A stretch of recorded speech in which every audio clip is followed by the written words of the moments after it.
दो अक्षर का मंत्र मनोहर जपत शंभु भवानी नाम जप करते रहो महाराज। इसलिए शास्त्रों का सार तो राम नाम ही है। तो फिर हम शास्त्र क्यों सुन रहे हैं, साथी क्यों व्यतीत कर रहे हैं? इसलिए क्योंकि हमारे नाम जप में निष्ठा हो। ये सब हम कर रहे हैं, ये तो निष्ठा बढ़ाने के लिए कर रहे हैं, वरना कल्याण करने के लिए तो राम नाम ही काफी है। लेकिन विश्वास नहीं है हमें, तो इस शास्त्रों को सुनना क्यों बताया गया है? जिससे राम नाम में हमारी निष्ठा बढ़े, और निष्ठा बढ़ेगी तो राम नाम ही हमारा कल्याण कर देगा। महाराज कहते हैं रामेति राम भद्रेति राम चंदेति वा स्मरण। जो भी भगवान का नाम जपता है वो कभी पाप में नहीं लिप्त होता। यहाँ भगवान ब्रह्मा ने खूब महाराज वर्षों तक जप किया, उसके फलस्वरूप भगवान विष्णु प्रकट हुए और विष्णु ने कहा कि मैंने ही आपको प्रकट किया है, अब आप जाइए और जाकर सृष्टि का विस्तार कीजिए। महाराज सृष्टि का विस्तार किया तो सबसे पहले महाराज कहते हैं सनकादि ऋषियों का प्राकट्य हुआ, सनंदन, सनातन और सनत कुमार। और सनकादि ऋषियों का वैशिष्ट्य ये क्या कि महाराज दिखने में तो बालक के समान है, पर आयु में महाराज वृद्धों के भी वृद्ध हैं। देखत बालक बहुकालेना ब्रह्मानंद सदा लयलेना। यहाँ ब्रह्मा जी ने अपने चारों बालकों से कहा कि जाओ और जाकर सृष्टि का निर्माण करो। चारों ने हाथ खड़े कर दिए, महाराज हम नहीं पड़ने वाले इन चक्करों में, आपकी माया बड़ी बलवती है। अब तो महाराज चारों ने हाथ खड़े कर दिए। उसके बाद में ब्रह्मा जी को बहुत क्रोध आया, इतना क्रोध आया कि भ्रकुटी का भेदन करके एक व्यक्ति निकला और उसका नाम हो गया रुद्र। भगवान भोलेनाथ का अंश अवतार हुआ रुद्र रूप में। महाराज वो बच्चा पैदा होते ही रोने लगा, बहुत रोने लगा। तो ब्रह्मा जी ने कहा तुम रोते बहुत हो तो तुम्हारा नाम रुद्र। फिर कहा कि पिताजी आज्ञा, तो कहा आज्ञा तो यही है जाके सृष्टि का विस्तार करो। अब बेचारे भोलेनाथ भोले वाले से उन्होंने सृष्टि का विस्तार किया तो महाराज तमाम भूत प्रेत पिशाच डाकनियों का निर्माण किया। समस्त जितने भी पिशाच आदि हैं वो ब्रह्मा जी को खाने दौड़े। तो कहा वत्स यही रुक जाओ, इतनी भयानक सृष्टि हमें नहीं करवानी, तुम तो जाओ और जाकर भजन करो। ब्रह्मा जी सोचने लगे ऐसे कैसे कार्य चलेगा। फिर महाराज उन्होंने वाणी से सरस्वती को, छाया से कर्दम ऋषि को और मानस 10 ऋषियों को प्राकट्य किया। अत्रि हैं, वशिष्ठ हैं, नारद हैं आदि 10 ऋषियों का प्राकट्य किया। लेकिन ये जो समस्त सृष्टि है ये मानसिक सृष्टि हो रही है, सोचते हैं और सृष्टि हो जाती है। लेकिन ऐसे कैसे काम चलेगा, जितना सोचेगी उतनी। तब तो महाराज वामांग से शत्रुपा और दक्षिणांग से मनु को उत्पन्न किया और स्वयंभू अरु मनु सतरूपा।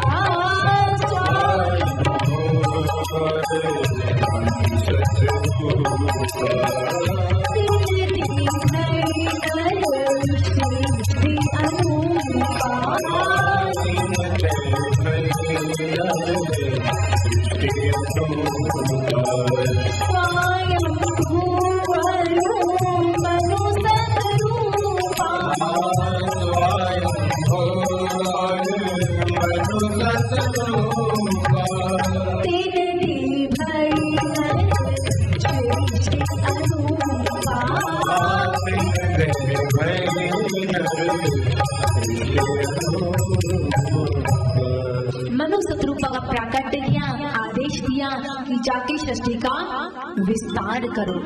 फिर महाराज अपने मन से कामदेव को प्राकट्य किया और कामदेव को आदेश दिया कि तुम्हारा काम होगा संतति उत्पन्न करने में तुम बड़े ही सहायक होगे। फिर वसंत का निर्माण किया कि वसंत तुम कामदेव के मित्र बनोगे।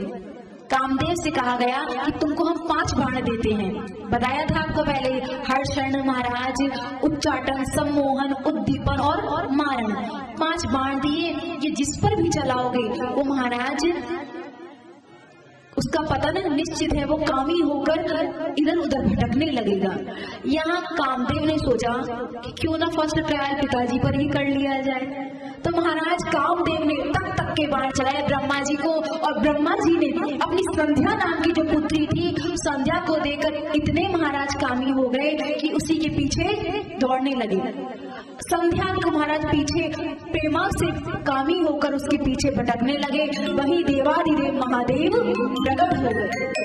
शंकर भगवान ने रोका और महाराज उनको डांटते हुए कहा, यदि आप ऐसा करेंगे तो समस्त सृष्टि में क्या उपदेश जाएगा। अब तो महाराज जब आशीर्वाद दिया तब उनकी बुद्धि सही हुई, तब उन्होंने क्षमा मांगी और महाराज भोले बाबा से कहा कि प्रभु, यदि आपको मुझे सिखाना ही था तो आप एकांत में कहते, सभी के सामने आपने किया, मेरी तो आपने बेइज्जती कर दी। अब ब्रह्मा मामा ने मन ही मन संकल्प किया, जब तक शिव जी को भी मैं प्रेम में पागल नहीं कर देता, मतलब ये भी प्रेमांत होके रोते रोते नहीं भटकेंगे तो मेरा नाम भी ब्रह्मा नहीं। मन में संकल्प किया और महाराज ब्रह्मा बाबा ने भोलेनाथ से ऊपरी से क्षमा मांगी। यह संध्या नाम की उनकी पुत्री का विवाह वशिष्ठ से हुआ। महाराज यहाँ पर कहते हैं मनु शत्रुपा के 5 संतानें हुई, प्रियव्रत, उत्तानपाद, आकुति, देवहूति और प्रसूति। प्रसूति का महाराज यहाँ पे नाम वारिणी दिया गया है, जिनका विवाह तक्षक प्रजापति से हुआ। और कहते हैं कि जो देवहूति नाम की कन्या थी उनके महाराज अनेकों बेटियां हुई, लेकिन उनकी जो अनसुईया नाम की बेटी थी, जो अत्रि को विवाह कराया गया था, वो बड़ी ही पतिव्रता थी। और महाराज इतनी पतिव्रता कि उसकी परीक्षा लेने के लिए एक बार ब्रह्मा, विष्णु और महेश तीनों देवता इस पृथ्वी लोक पर आए। बड़ा नाम सुन रखा था कि बड़ी पतिव्रता है, तो सोचा कि चल के इनका परीक्षण करना चाहिए, क्योंकि हमने आपको बताया था कि एक पतिव्रता स्त्री में बड़ी ही महाराज ताकत होती है। आपने चंचुला का सुना, जो भी तुम प्रेत योनि में पड़ा हुआ था उसको भी महाराज शिव कथा सुनाकर मुक्त कर दिया। सती की आपने सुनी बात, महाराज सत्यवान को वो ले आई थी महाराज यमलोक से। तो कहने का अर्थ ये है कि एक पतिव्रता स्त्री कुछ ना करे, केवल पति की मन लगाकर सेवा करे तो उसकी मुक्ति हो जाएगी। और भक्तमाल में तो बहुत सुंदर कथा आती है कि महाराज एक बार एक संत जंगल में तपस्या कर रहे थे, खूब उग्र तपस्या करी। तो अब उन्होंने सोचा कि थोड़ा सा नगर में भ्रमण किया जाए, तो वो नगर की ओर जा ही रहे थे। इतने में एक चिड़िया ऊपर से महाराज जा रही थी, तो उसने उन ब्राह्मण के ऊपर थोड़ा सा महाराज मल त्याग कर दिया। जैसे ही मल त्याग किया, उनको इतना क्रोध आया कि मुझ ब्रह्मनिष्ठ पे, मैं इतना बड़ा भजनानंदी और मुझ पे इसने ऐसा किया। बड़ी क्रोध भरी दृष्टि से चिड़िया को देखा तो चिड़िया तत्काल भस्म हो गई।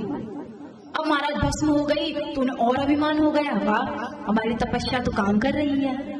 अब वो नगर में गए, नगर में जाके भिक्षा मांगने लगे।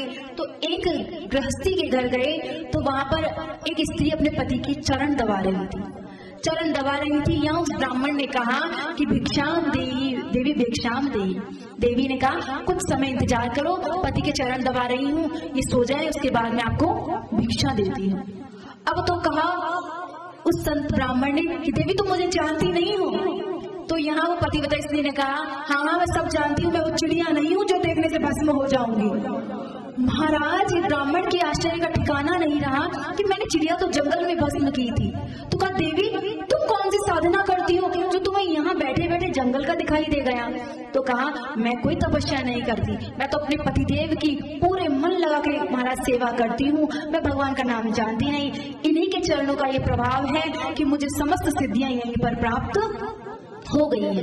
इसलिए देवियों को तो ज्यादा कुछ करने की आवश्यकता ही नहीं है, पतिदेव के कहे अनुसार महाराज करती रहे तो उनका काम चलता रहेगा। लेकिन एक संत सुना रहे थे कि जब केवट ने श्री रामचंद्र जी को सीता सहित पार लगाया तब भगवान ने सोचा कि उस केवट को कुछ देना चाहिए। मन में सोच ही रहे थे कि सीता जी से ये मुद्रिका मांगू या नहीं मांगू, मन में सोच ही रहे थे। इतने में सीता जी ने क्या महाराज मन की पहचान कर मुद्रिका उतारी और राम जी को दे दी कि ये लीजिए और केवट को भेंट कर दीजिए। वही मुद्रिका तो फिर राम जी ने सीता जी को वापस नहीं दी थी, खुद ने पहन ली। और जब हनुमान जी गए तभी उनको कहा ये मुद्रिका अपने मुख में ले जाइए।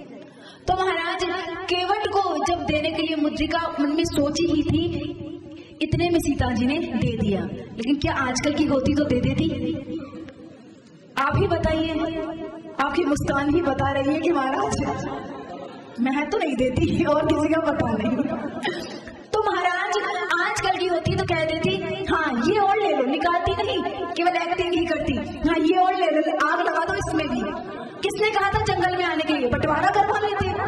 अरे चारों भाई 4 हिस्से करवा लेते। खुद ने तो कुछ दिलाया नहीं, पिताजी ने एक अंगूठी दी है, वो भी मत पहनने दो। लेकिन महाराज सीता जी बड़ी पतिव्रता, उन्होंने सोचा कि सबसे बड़ा आभूषण तो पति होता है, पति है सब कुछ है, पति नहीं तो कुछ भी नहीं। और वो मुद्रिका भी सहजता में देती, कोई मन में ग्लानि व्लानि नहीं।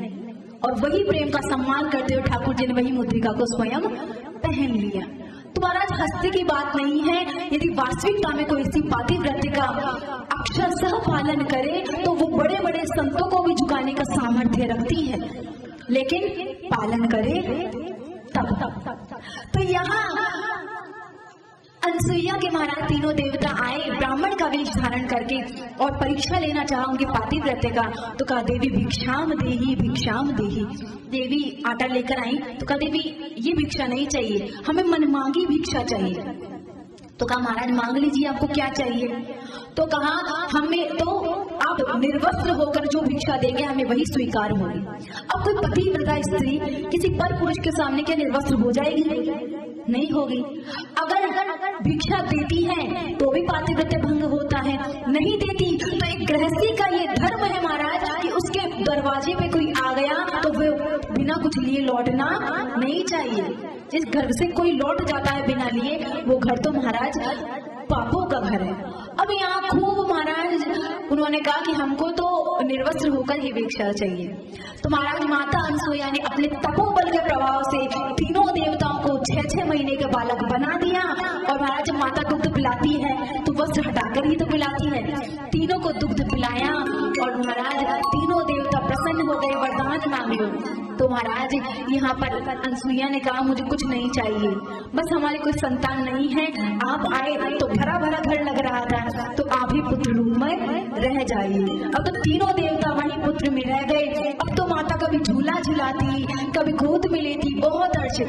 समस्त देवता आकाश मंडल में महाराज प्रसन्न हो रहे हैं कि देखो तो सही, जो देवता यज्ञ में आहुति देने पर नहीं मिलते वह सहजता से कैसे घूम रहे हैं। और कहते हैं माता अनसुईया ने डाल दिनों पालना, माता अनसुईया ने डाल दिनों पालना, तीन दिन झूठ रहे बन सही पालना,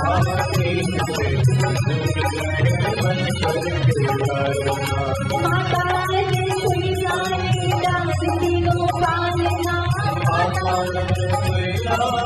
डाल दिनों पालना, तीन दिन झूठ रहे बन सही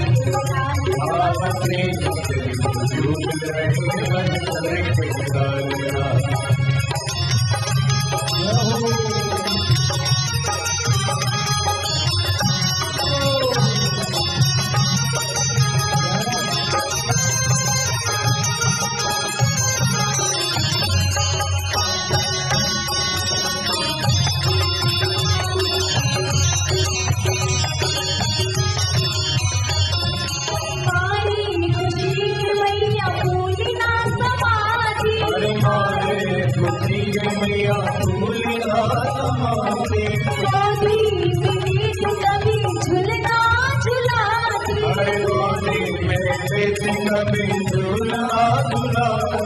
कौन करे आज भाग्य की सराहना, कौन करे आज भाग्य की सराहना,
बोलिए शंकर भगवान की।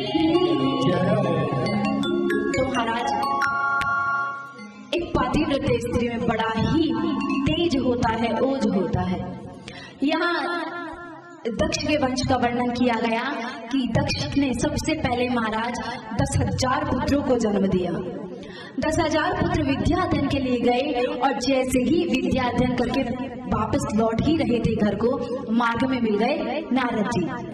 नारद जी ने उनको अपने कूट प्रश्नों में फंसाकर उन्हें बाबा ही बना दिया। जैसे ही वो बालक मार्ग में मिले तो पूछते हैं कि कहाँ से आ रहे हो? तो कहा विद्या अध्ययन करके पधार रहे हैं। तो हम कुछ पूछें? अवश्य पूछो। तो पूछते हैं नारद जी, ये बताओ दोनों और बहने वाली नदी का नाम क्या है? बालक कहते नहीं पता महाराज। अच्छा ये बताओ पुंचली के पति को जानते हो? नहीं जानते महाराज। ऐसे बिल को जानते हो जहाँ जाकर लौटना ना पड़े? नहीं जानते महाराज। विचित्र भाषा बोलने वाले हंस को जानते हो? नहीं जानते महाराज। क्या कुछ नहीं जानते? तो महाराज आप ही बताओ कैसे इन सब का उत्तर?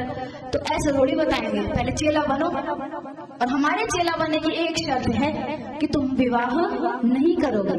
हाँ महाराज नहीं करेंगे, आप तो पहले उत्तर बता दो इन प्रश्नों का।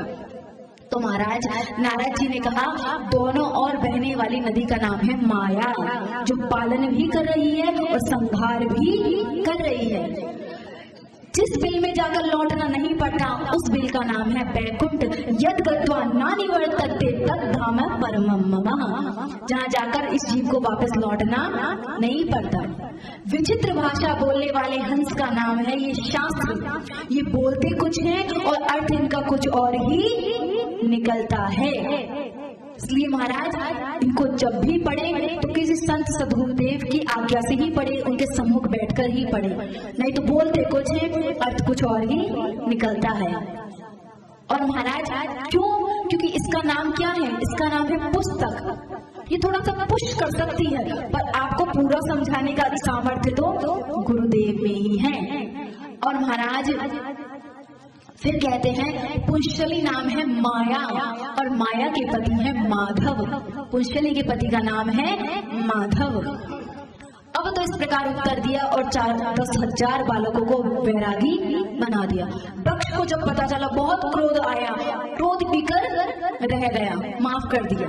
उसके बाद पुनः 1,000 बच्चों को प्राकट्य किया, उन्हें भी विद्याधन के लिए भेजा।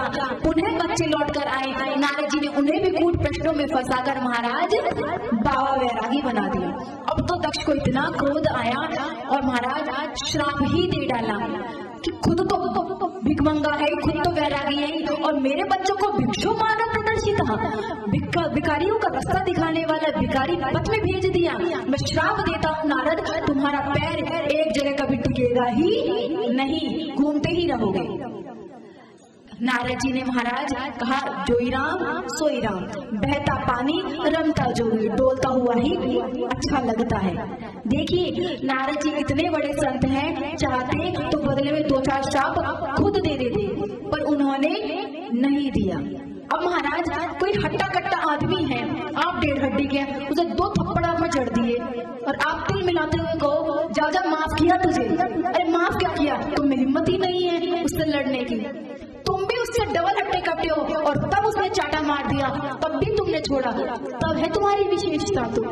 तो महाराज नारद जी बदले में 2-4 श्राप देने में समर्थ थे, पर नहीं दिया, क्योंकि संत स्वभाव होने के कारण, क्योंकि संतों का स्वभाव कैसा है, संत हृदय नवनीत समाना, कहा कबिन पर कहीं न जाना।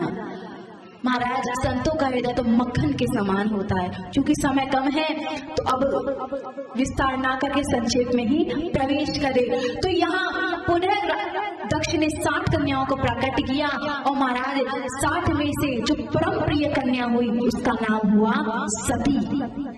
सती का जब प्राकट्य हुआ तो ब्रह्मा बाबा ने महाराज आदेश दिया कि बेटा तुम चूंकि मेरे पुत्र हो तो मेरी आज्ञा का पालन करके इसका विवाह शिव से करा दो।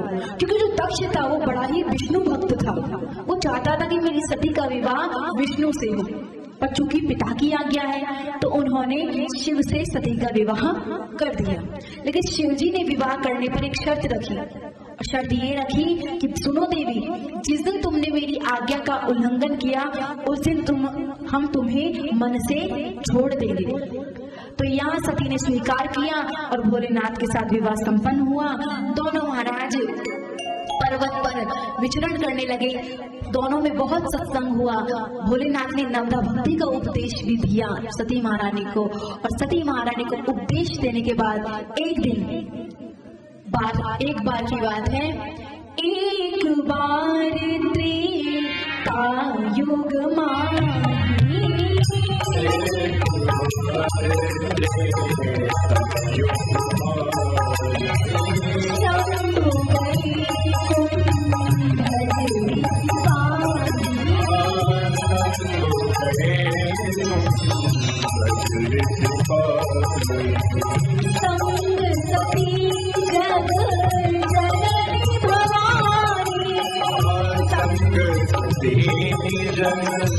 जननी भवानी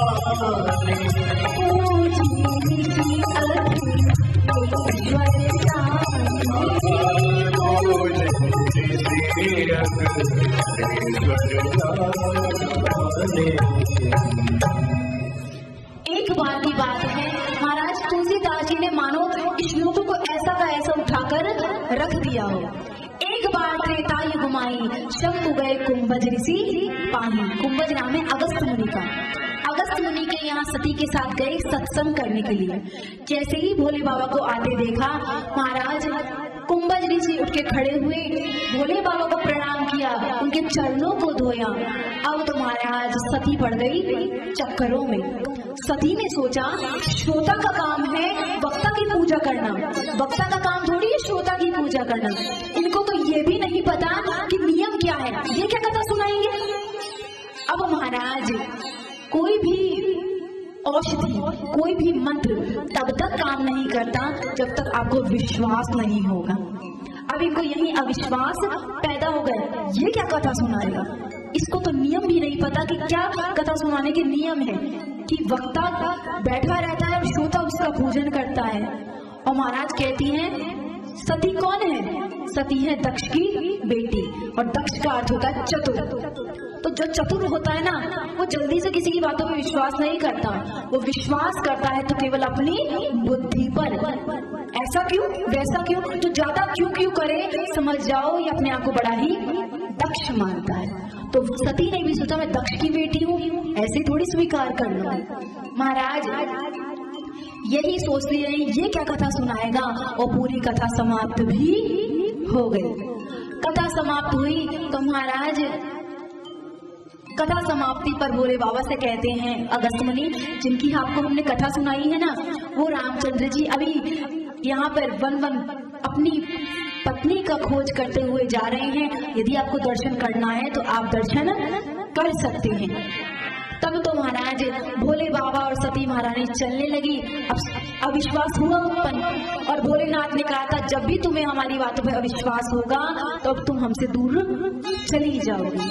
अब यहाँ महाराज मार्ग में देखा कि राम और लक्ष्मण दोनों, राम जी रोते बिलखते हुए महाराज, हे खगमृग हे मधुकर्षणी, तुम देखी सीता मृग नयनी, तमाम पशुओं से पक्षियों से वृक्षों से पूछते हुए जा रहे हैं, सीता को देखा, सीता को देखा।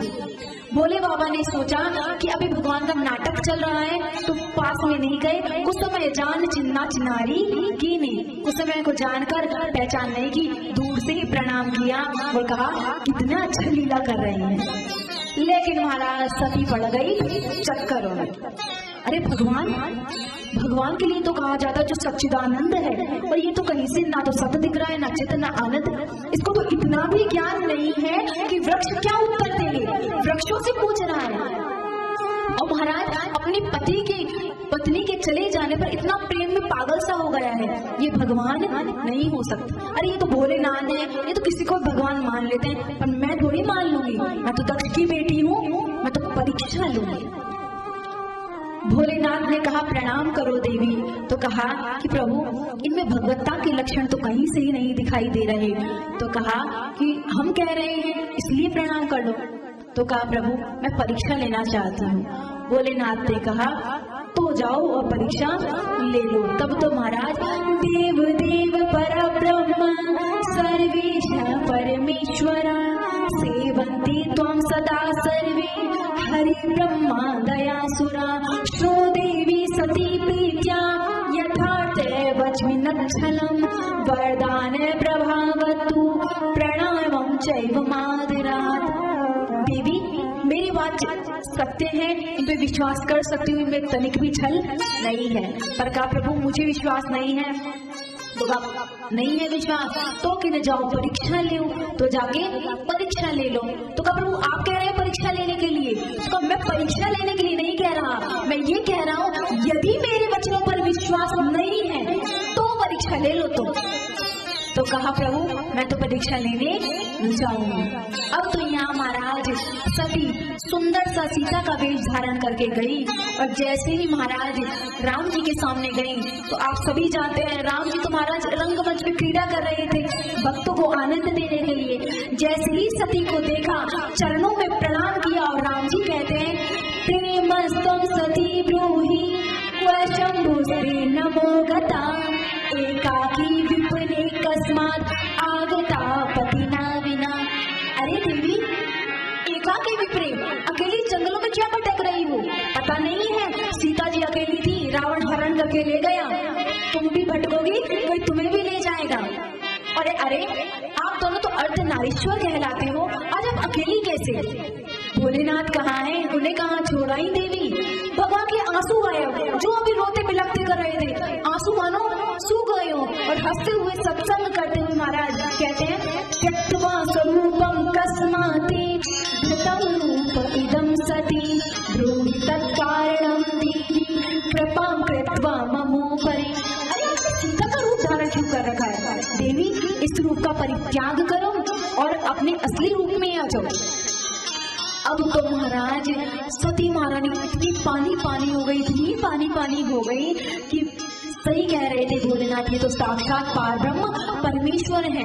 मैं इतनी गुप्त रूप में आई तब भी मुझे पहचान गए, नहीं तो और कोई वास्तविकता में अपनी पत्नी के लिए रो रहा होता पहले तो चिपक जाता, उसके बाद में कुछ पूछता करता, लेकिन सच में ये तो पारब्रह्म परमेश्वर ही है। किसी संत ने कहा अरे सती यदि नकल कर भी रही थी तो अच्छी तरह करती। सती ने रूप तो बनाया लेकिन एक त्रुटि हो गई सती से, क्या कि आप पूरा रामचरितमानस उठाकर देख लीजिए, सीता जी कभी भी राम जी के आगे नहीं चली, पर यहाँ सती ने जैसे ही सीता का रूप धारण किया आगे आगे चल दी। तो एक संत कहते हैं कि सती ही सीता बनी थी, ये तो कोई आम व्यक्ति भी बता देता, क्योंकि सीता इतनी पतिव्रता थी कि पतिदेव के सदैव पीछे ही चलती थी। इसलिए नकल के लिए भी अकल की आवश्यकता होती है। एक छोटी सी विनोद की बात महाराज, एक बार परीक्षा चल रही थी तो परीक्षा में प्रश्न आया था कि दिल्ली में कुतुब मीनार है तो आगरा में क्या है। अब महाराज आगरा में ताजमहल है तो दिल्ली में खालिस्तान क्या है। अब बालक बैठे हुए थे तो पीछे में जो एक बालक बैठा था उसे पता नहीं था तो उसने नकल करने की सोची। आगे वाले की थोड़ा थोड़ा देखा तो महाराज कुछ उसको अंश दिखाई दिया हल्का फुल्का सा, तो उसमें तो लिखा था ताजमहल, आगरा में ताजमहल है तो दिल्ली में कुतुब मीनार है। पर महाराज नकल करी, अकल नहीं लगाई तो लिख दिया आगरा में ताजमहल है और दिल्ली में कुत्ता बीमार है। तो महाराज नकल करो पर अकल लगाकर। जैसे महाराज श्री कृष्ण ने, अब वो विस्तार थोड़ा हो ही जाता है, जब ब्रह्मा जी ने ग्वाल वालों को चुरा लिया था ना, तब भगवान ने क्या किया, तमाम गोप ग्वालों के रूप में अपने आप को अवतरित कर लिया। तो वहाँ लिखा हुआ है कि भगवान केवल ग्वाल वाल ही नहीं बने, ग्वाल वालों ने जो कपड़े पहन रखे थे, जो लाठी ले रखी थी, जो डंडा ले रखा था, वो भी भगवान बने। इतनी सूक्ष्मता से भगवान ने कॉपी की, क्योंकि नकल के लिए अकल की आवश्यकता। और सती जी ने नहीं लगाई महाराज, बहुत शर्मसार हुई और कहा कि प्रभु मैं आपके दर्शन करने आई थी, दर्शन कर लिए। तब तो भगवान ने इतनी लीला दिखाई महाराज, सीता सती महारानी लौटकर जैसे ही जाने लगी तो सामने से राम, सीता और लक्ष्मण आते हुए दिखाई दिए। इन्होंने सोचा सीता जी का तो हरण हो गया था, फिर मुड़ा महाराज तो जहाँ चितवाई था प्रभु आसीना, जहाँ भी देखती है ऊपर नीचे दाएं बाएं सब, और राम लक्ष्मण सीता, राम लक्ष्मण सीता। महाराज बुद्धि चक्कर में फंस गई और बोलने लगी हे भोले बाबा मुझे बुला लो, भोले बाबा बुला लो। तब भगवान ने अपनी माया गायब करी, ना राम जी थे, ना लक्ष्मण जी थे, ना सीता थी। यहाँ राम जी तो अपना शिव नाम जपते हुए चले गए और महाराज यहाँ सती भोलेनाथ के पास आई। भोलेनाथ ने कहा कहो दाक्षायणी, कहो दक्ष कन्या कैसी रही परीक्षा। तब तो महाराज देखिए, पहले अविश्वास किया और अविश्वास का फल ये हुआ कि जो सती इतनी पतिव्रता थी आज अपने पतिदेव से झूठ बोल बैठी। क्या कछु ना परीक्षा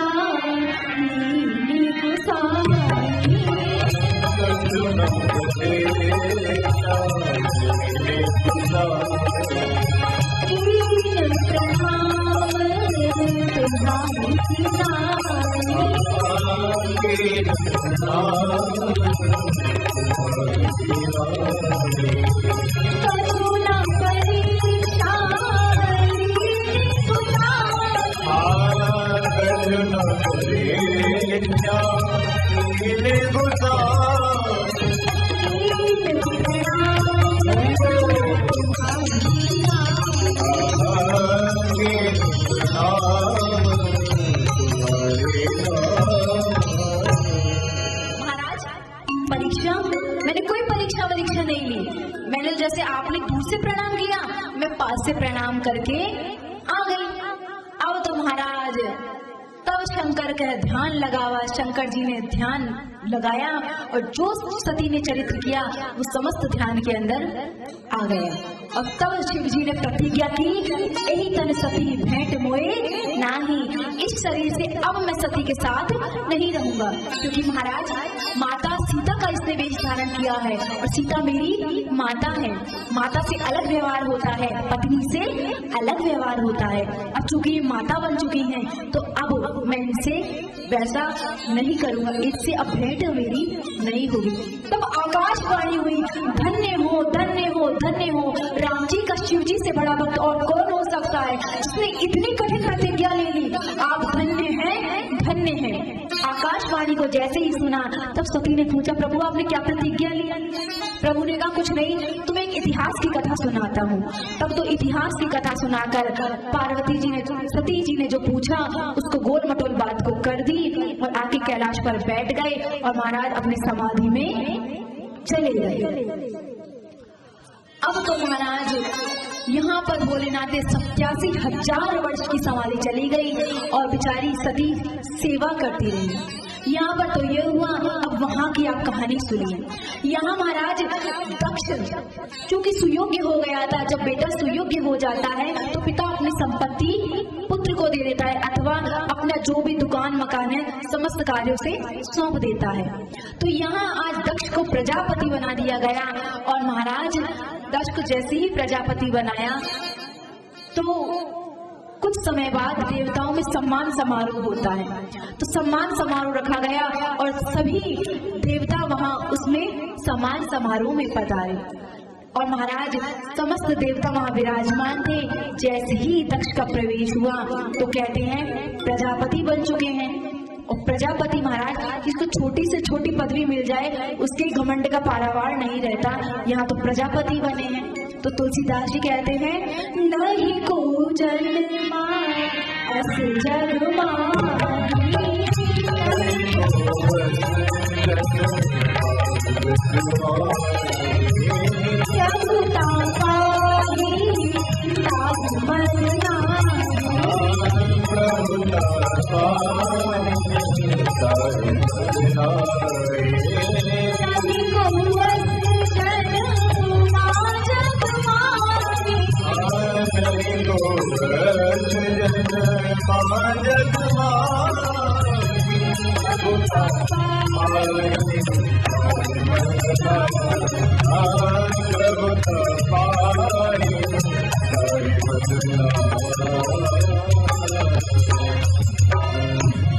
संसार में ऐसा कोई नहीं है महाराज जिसको संपत्ति मिल जाए, जिसको बड़ा ही सुंदर रूप मिल जाए और फिर भी उसमें घमंड ना हो।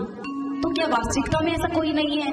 तो एकादश स्कंद में भागवत में ठाकुर जी उद्धव से कहते हैं ऐसा है ना, जिसके बाद बहुत पैसा आ जाए, बहुत सुंदरता मिल जाए, उसमें घमंड आकर ही रहता है, लेकिन जिस पर मेरी कृपा होती है उसको ये अहंकार छू भी नहीं सकता। महाराज अम्बरीश जी महाराज अष्टायाम सेवा करते थे और राजा भी थे। तो महाराज जिस पर भगवत कृपा होती है उसे अहंकार छू नहीं सकता। यहाँ दक्ष ने जैसे ही सभा में प्रवेश किया तो तमाम जितने भी देवतागण हैं सबने उठ के प्रणाम किया, लेकिन महाराज 3 देवता उठकर खड़े नहीं हुए। कौन नहीं हुए?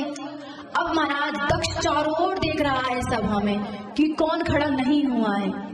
तो सबसे पहले दृष्टि गई ब्रह्मा जी पर, और ब्रह्मा जी को देखकर कहते हैं कोई बात नहीं, हमारे पिता लगते हैं। अरे पुत्र का काम है पिता का सम्मान करना, पर पिता का काम थोड़ी है कि कोई पुत्र का सम्मान करे। कोई बात नहीं, पिताजी हैं, नहीं खड़े हुए। फिर दूसरी दृष्टि गई महाराज किस पर? विष्णु भगवान पर।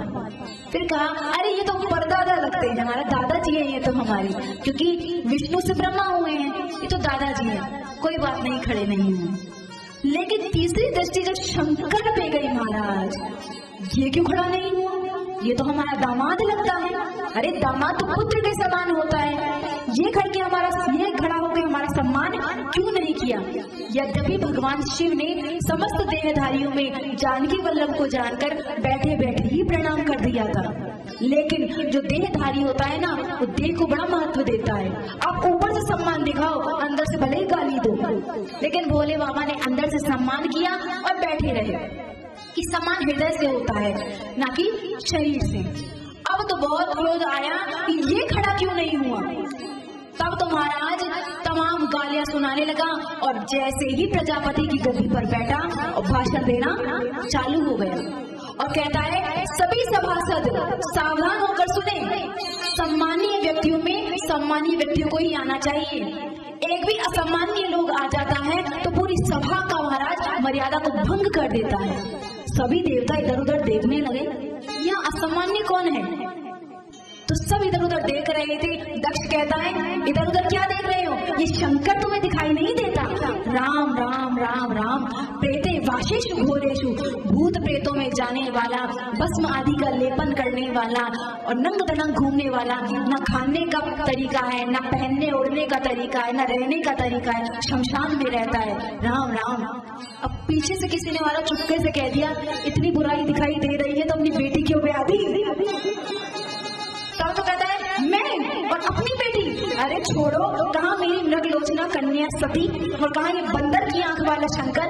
मैं कभी विवाह नहीं करवाता, मैं तो विष्णु से विवाह करवाने वाला था। लेकिन ये मेरे पिता है ना, सही कहते हैं, बुढ़ापे में खोपड़ी उल्टी हो जाती है। इन ब्रह्मा की बात मानकर मैंने शंकर से विवाह कर दिया और देखो, मैं तो कभी शंकर से विवाह नहीं करवाता। अब महाराज तमाम बातें दक्ष बोले जा रहा है, लेकिन शंकर बाबा सुने जा रहे हैं, उन्हें कोई प्रभाव नहीं पड़ा। नंदीश्वर को बहुत गुस्सा आया, तब दमा के खड़ा हुआ। भोले बाबा ने हाथ पकड़ के बैठा दिया, कहा कि देखो, ससुराल की गाली हर किसी को सुननी पड़ती है। बस यहाँ पे ये है कि मुझे सभा में सुननी पड़ रही है, और लोग शादी में सुनते हैं, और लोग सासू से सुनते हैं, मैं ससुर से सुन रहा हूँ, तो तुम बैठ जाओ। आदेश नहीं मिला तो नंदीश्वर भी बैठ गए। अब चूंकि भोले बाबा कोई प्रतिक्रिया नहीं कर रहे, तो दक्ष का क्रोध और दक्ष का दुस्साहस बढ़ता ही जा रहा है। अब तुम्हारा तमाम गालियां सुनाने लगा, और गालियां सुनाते सुनाते श्राप ही दे डाला कि मैं श्राप देता हूँ, आज के बाद इस शंकर को यज्ञ में कोई भी भाग नहीं देगा।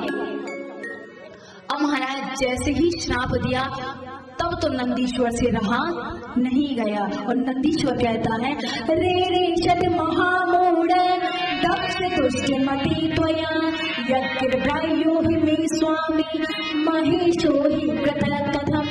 अरे दक्ष, तू छोटा सा प्रजापति का ये सम्मान क्या बोला, तो इतना अभिमान में बढ़ गया, तो ये भूल गया कि तू किससे क्या कह रहा है। मैं भी श्राप देता हूँ कि तूने जिस मुंह से मेरे भोले बाबा को श्राप दिया है, ये तेरा मुंह कटकर अलग हो जाए। तब तो महाराज भृगु ऋषि उस सभा में बैठे हुए थे, तब आगे खड़े हुए और कहा, इस ससुर दामाद के आपस का मामला चल रहा था, तू बीच में क्यों बोला। मैं भी श्राप देता हूँ, शिव जी के समस्त गण पाखंडी हो जाए। सारे गण खड़े हो गए, एक गण ने अगर कुछ कह दिया तो सभी को महाराज श्राप दे दिया। हम भी श्राप देते हैं, तुम्हारे जैसे ब्राह्मण, चाटुकार ब्राह्मण भिखमंगा हो जाए। अब तो महाराज भोले बाबा ने सोचा, ये सम्मान समारोह था या श्राप समारोह है। सोचा हमारी वजह से ही हुआ है, तो अपने समस्त गणों को शांत कराया और चुपचाप कैलाश को चले गए।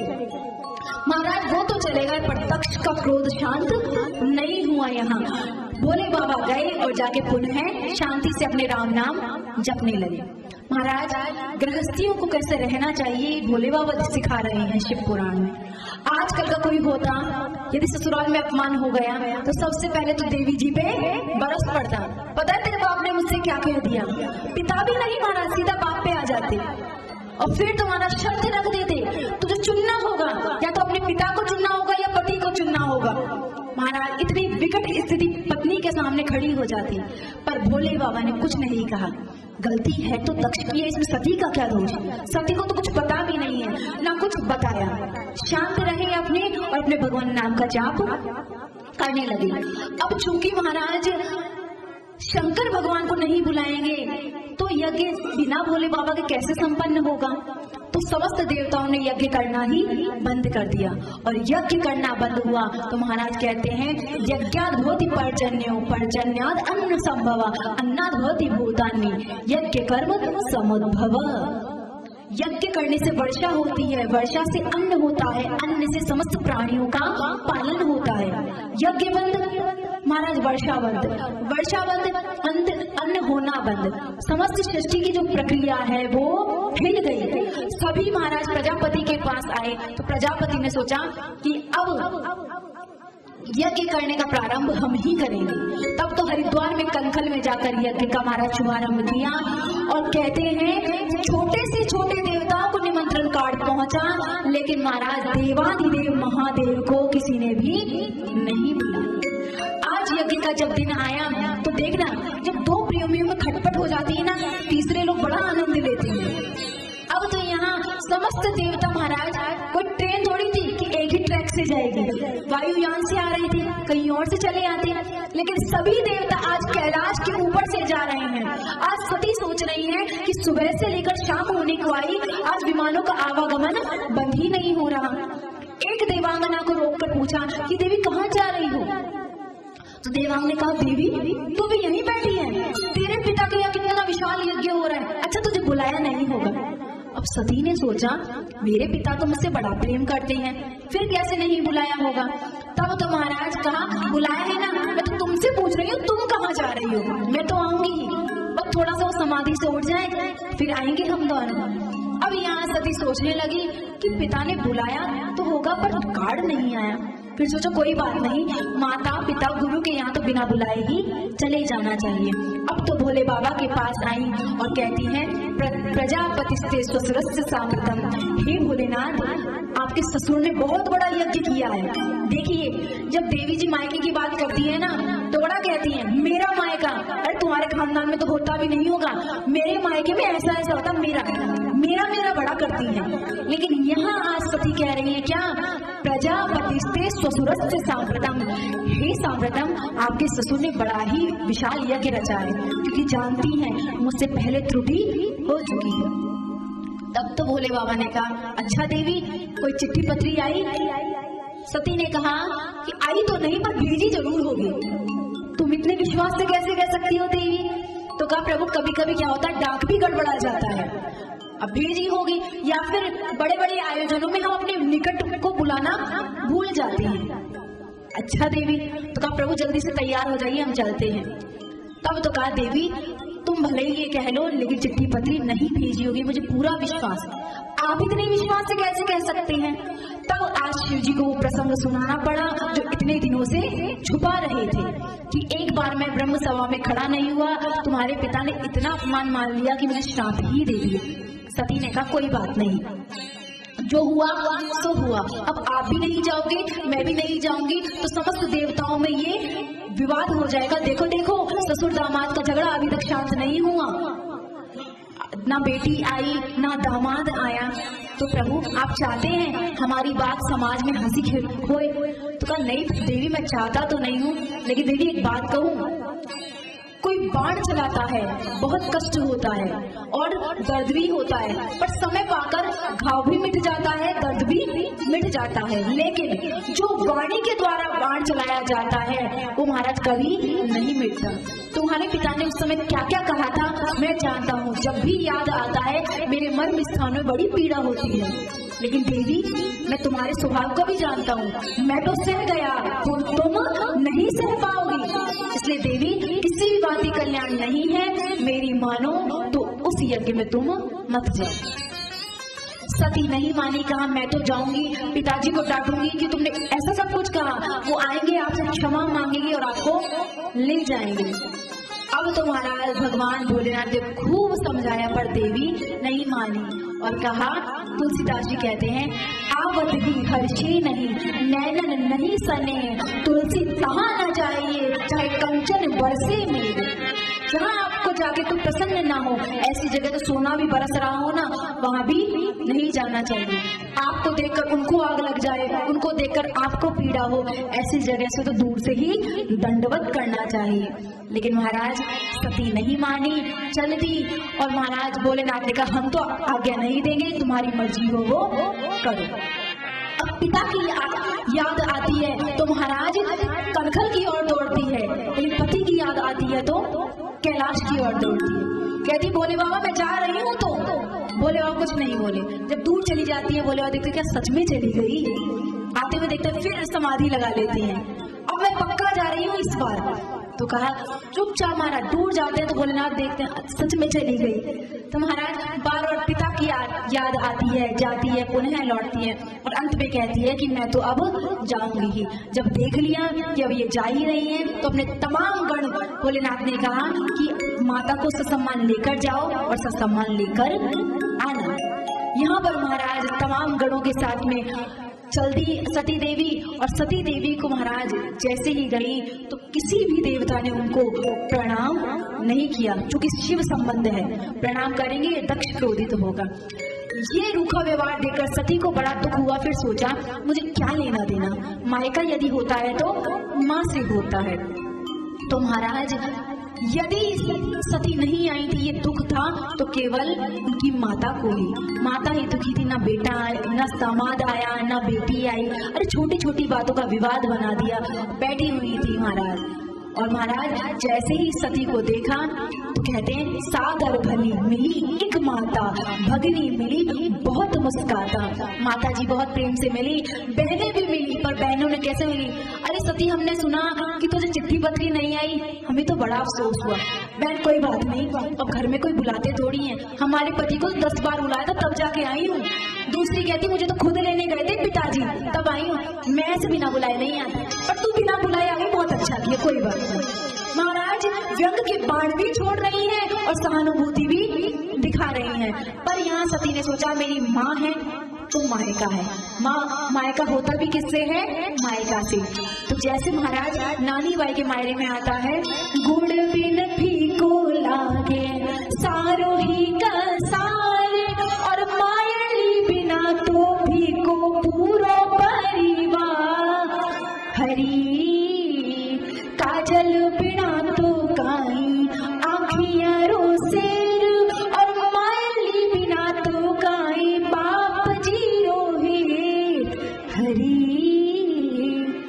अब तो महाराज माता जी तरह मिली, माता से वार्तालाप हुई, उसके बाद कहती हैं सती कि मैं थोड़ी यज्ञशाला देखा हूँ। माता ने आज्ञा दी, यहाँ यज्ञशाला में गई महाराज, तब देखा महाराज छोटे से छोटे देवता का भाग है, पर देवादिदेव महादेव का भाग कहीं नहीं दिखा।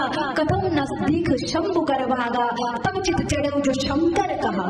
अब चित्त में याद आया कि मेरे भोले बाबा ने सही कहा था। अब तो दक्ष के पास गई, दक्ष ने मुंह फेर लिया, बात ही नहीं करी, और भोले बाबा को इतने बड़े यज्ञ में भाग नहीं दिया। इतना क्रोध आया सती को, और सती आप बबूला होकर कहती है, रे दक्ष तुझे इतना अभिमान हो गया। यहाँ महाराज कहते हैं ब्रह्मा जी, आज सती पिता नहीं कह रही है, आज नाम लेकर कह रही है, और कहती है रे दक्ष तुझे इतना अभिमान हो गया कि तूने देवादिदेव महादेव का अपमान किया। अरे तुझे तो ये सोचना चाहिए था कि तो जीव की बेटी को उस परमात्मा शिव ने स्वीकार किया, लेकिन मुझे तो आज मेरे इस शरीर से घृणा हो रही है कि मेरा जन्म एक शिवद्रोही के अंश से हुआ है। मैं तो जितनी जल्दी हो सके इस शरीर को त्यागना चाहती हूँ। शास्त्र कहते हैं हरि हरि निंदा सुनई जो काना, होए पाप को घात समाना। जो हरि और हर की निंदा कानों से सुनता है उसको गौघात के समान पाप लगता है।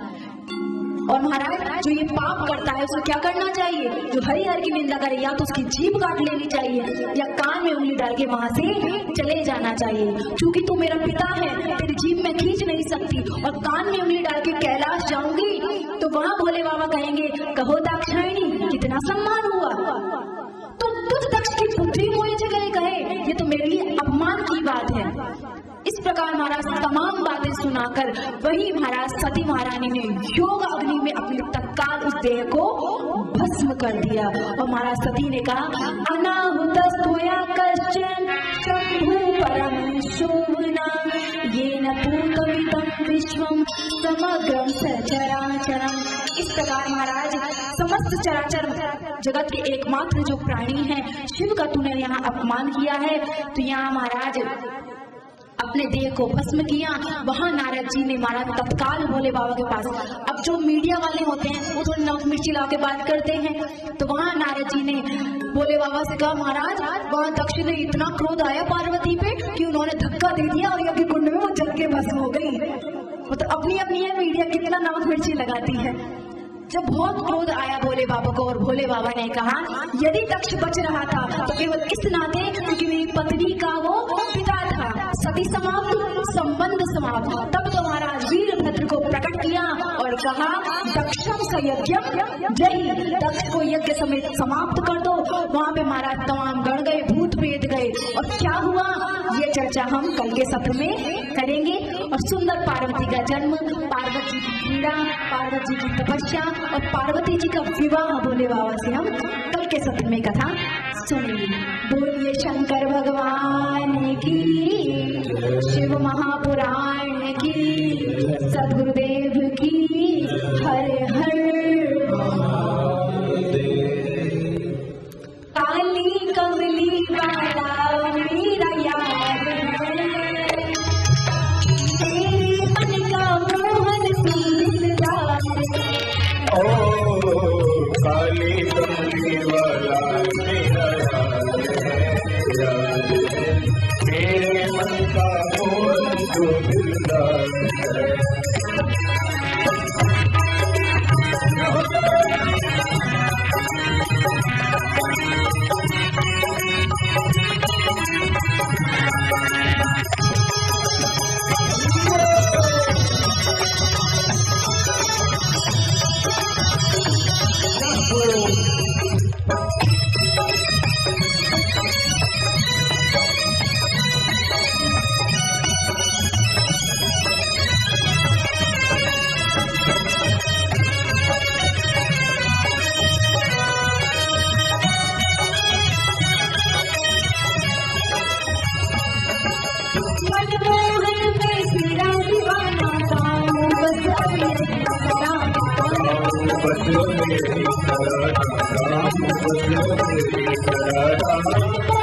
सदा कोशे प्रियति तिष्ठतया द्वेषं वर्धते तमः।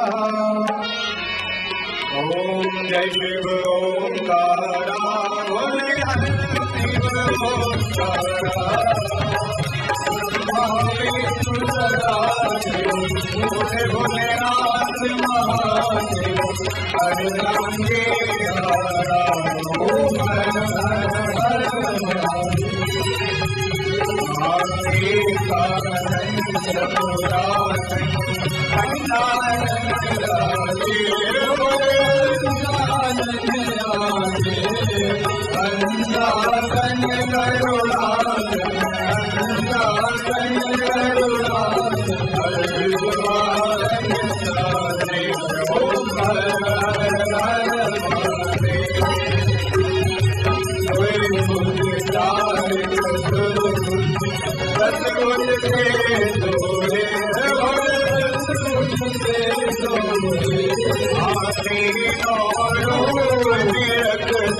एकदन्ताय विद्महे वक्रतुण्डाय धीमहि तन्नो दन्तिः प्रचोदयात्। हरि ओम्।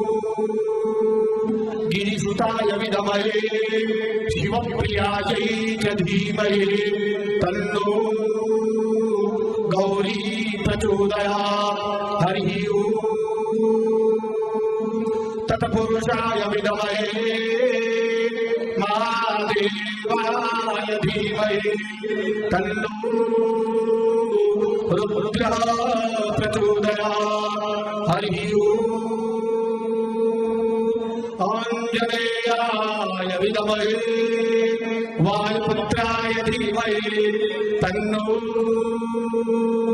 हनुमत् प्रचोदयात्। नाना सुगंध पुष्पाणि यथा कालो धूमानि च पुष्पाञ्जलिर्मयादत्तं विधानं परमेश्वर। ओम भूर्भुवः स्वः श्री शिव परिवार देवताभ्यो नमः शिवमहापुराणाय नमः पुराणपुरुषोत्तमाय नमः सर्वेभ्यो देवेभ्यो नमः मंत्रपुष्पांजलिं समर्पयामि। विश्वनाथ भगवान की, बोले अमरकंठ भगवान की, बोले नर्मदे मैया की, श्री सीतारामचंद्र भगवान की, श्री राधा गोविंद देव भगवान की, श्री लक्ष्मी नारायण भगवान की, अनंत बलवंत श्री हनुमान जी महाराज की, जगदम्बे माते की, धर्म की अधर्म का प्राणियों में विश्व का सनातन धर्म की बस्ती नगर की भक्तों भगवान की अपने अपने माता पिता की अपने अपने गुरु गोविंद की अपने अपने गुरु गोविंद की आज के आनंद की जय जय श्री राम। हर हर महादेव नमः पार्वती हर हर हर काल हर कष्ट हर दुख हर दारिद्र हर सब भक्तों की मनोकामना पूर्ण कर नमः